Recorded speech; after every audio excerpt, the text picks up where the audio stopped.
Here we're going to find the slope of the secant line for this function. It's the function in this equation, x squared minus 3. It's also the function that's shown in the graph.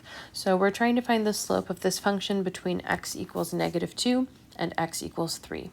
So a secant line, first let's just talk about what it looks like.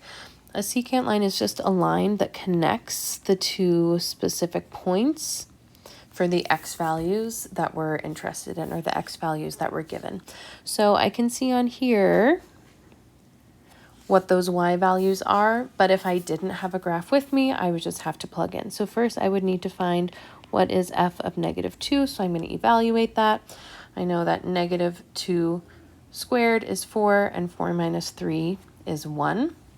And now I'm going to evaluate that function again, but when x is 3. So for f of 3, 3 squared is 9, and 9 minus 3 is 6. So now I have my 2 points. Really here, I'm looking at these coordinate points, -2, 1, and 3, 6. And the slope of the secant line connecting those points is just the slope between those 2 points. So I'm going to think about this as the change in y over the change in x.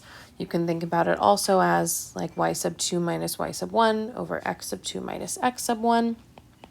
And then I'll be able to check it with the graph that I have here. So the change in the y values, my y values are going from 1 to 6, so that's a positive increase of 5. My x values are going from -2 to +3, so again, that's a positive increase for a total of 5. That would simplify to just be a slope of 1. So the slope of my secant line is 1. So let's check that on my graph.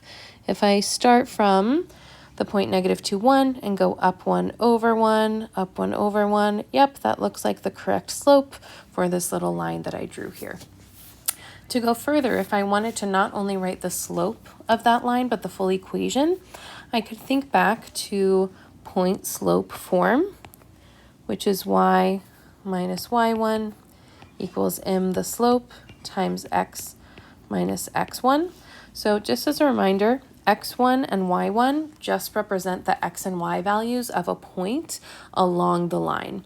So let's go ahead and let's use 3, 6. Let's use this point. So an equation, one possible equation for this secant line would be y minus 6 equals my slope is 1 times x minus 3. If you wanted, you could change this into slope-intercept form, but you do not have to. You could just leave it as is.